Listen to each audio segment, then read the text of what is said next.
What's up, people? It's me again, Lisa Marie. And yeah, I decided to do another video when the fucking Long Island Railroad bitch was going down the damn track.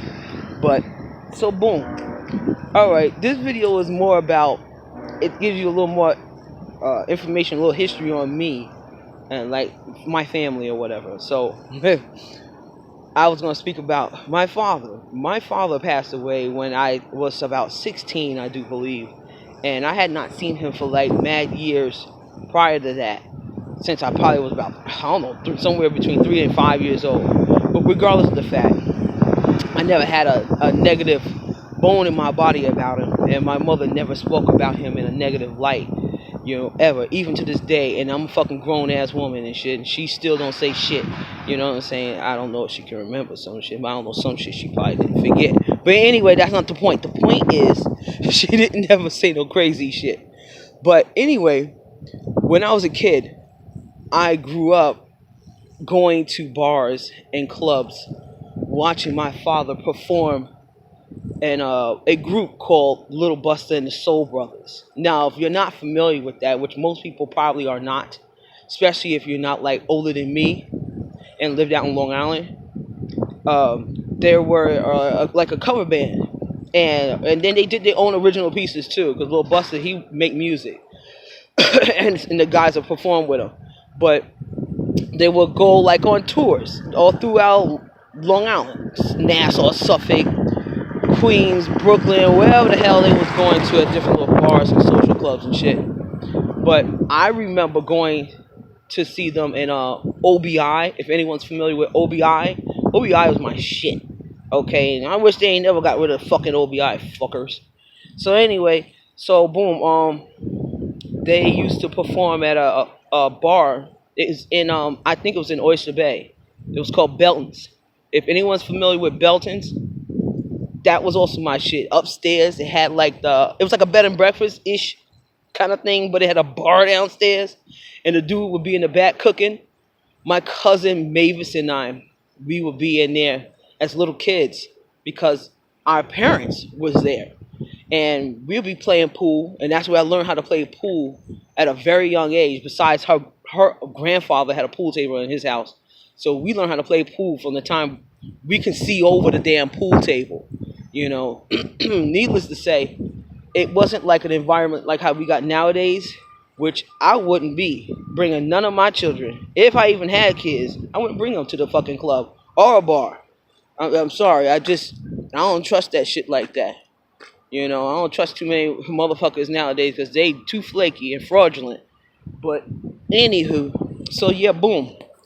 My dad, he played the saxophone in the band with Lil Buster and the Soul Brothers. And I don't remember which saxophone he played, but I always liked it. I always liked to hear him play the music, and I like to listen to the other guys, and they always had a good old time and whatnot. And everybody knew everybody, so it wasn't like someone was gonna run away with your fucking kid, because wasn't a lot of black folks ain't trying to take your goddamn kid. You understand what I'm saying? But needless to say, people that they associated with, they wasn't taking you. If anything, you had to be on your best behavior because they would tell on your ass and get you if you did some wrong shit.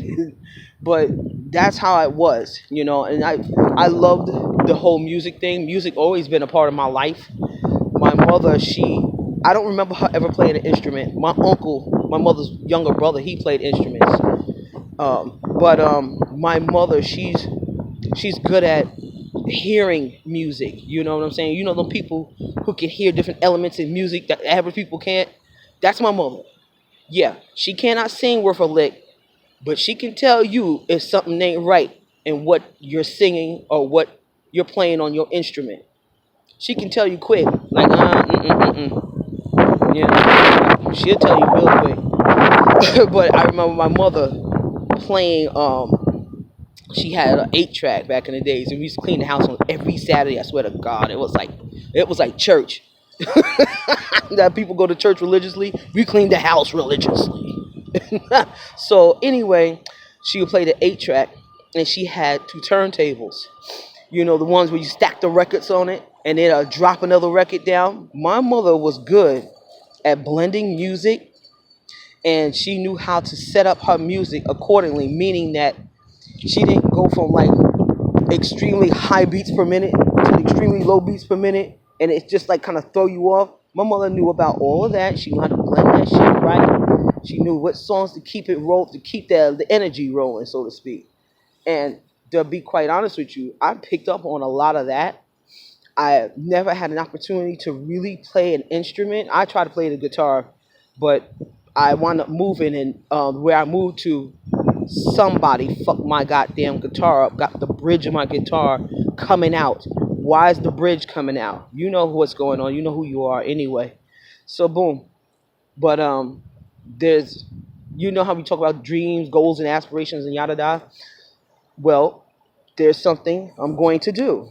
I'm going to pursue music, regardless is if I'm working with Optimum right now with doing this fiber stuff, which is actually cool. I actually like it, but I'm still going to do music, regardless of the fact. There's a lot of shit I'm going to do, and that music shit is right up my alley.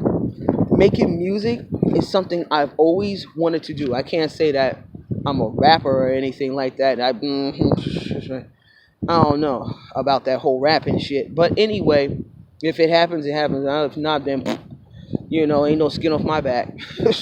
But at the end of the day, making the music is very important to me. So I got to get my bread together. I'm going to put some money in the stock market because I'm going to invest in some stocks. Ooh.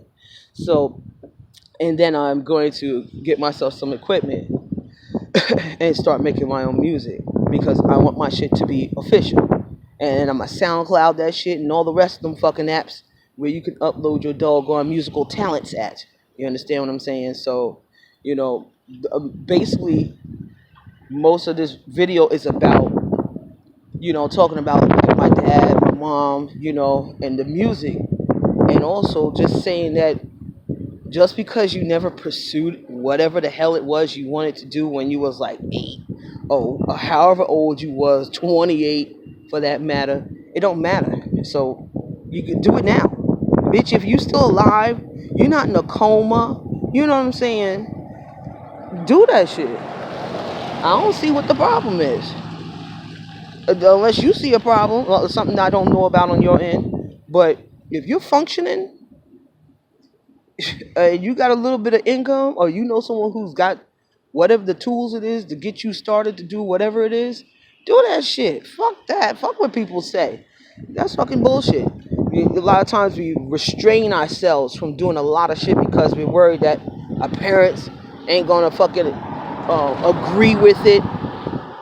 Bitch, there's a lot of motherfuckers who ain't gonna agree with what the fuck you doing. I don't care if it was scratching your ass twice a day for the rest of your life. Well, bitch, maybe your ass itch. How the fuck do I know? I know one thing, if you don't scratch it, you're gonna be awfully irritated, and I suggest washing it. But I'm just saying, just a lot of things we don't pursue because we're worried about other people's opinions. I totally get opinions are like assholes and everyone got one. Yeah, and then you know what? The shit shouldn't stop you from doing what the fuck you need to do. So when it comes to me, you know what Lisa Marie is going to do? Lisa Marie is going to get that music shit going because I've been holding back on a lot of shit. Because I don't know how to write music. I don't know how to read sheet music, but I have a little sister who does. And my mother knows a little bit too. And I'm going to just teach myself. I could learn on my own. We got this fucking internet shit, bitch. You can learn everything. You can learn how to make shit that get your ass arrested for your rest of your life, all the way down to how to fucking plant a seed in the ground and make the damn shit grow. So, But, so I'm going to use the tools that's out there and I'm going to teach myself. Fuck it. You know what I'm saying? So at least I'm not going to be like 100 years old and being like, I wish I fucking did such and such when I was like 40. Well, bitch, I can do shit when I'm like 40. So, so if you're trying to pursue something or you're thinking about doing anything and you're feeling like you're second guessing that shit, fuck that. take that step off that ledge. Scared money makes no money, like people say, and it's the truth. You have to go out there and learn. I don't give a fuck if the shit didn't work the first time. Try the fuck again. Try it a different way. Try something else. Try. You don't fucking stop trying. So, that's just my motivational speech and brief history on Lisa Marie. And yeah, so I'm gonna get back at y'all because the people are coming back to work. Yeah, they coming back to. Yeah, they down the block. I'll holler at y'all bitches later.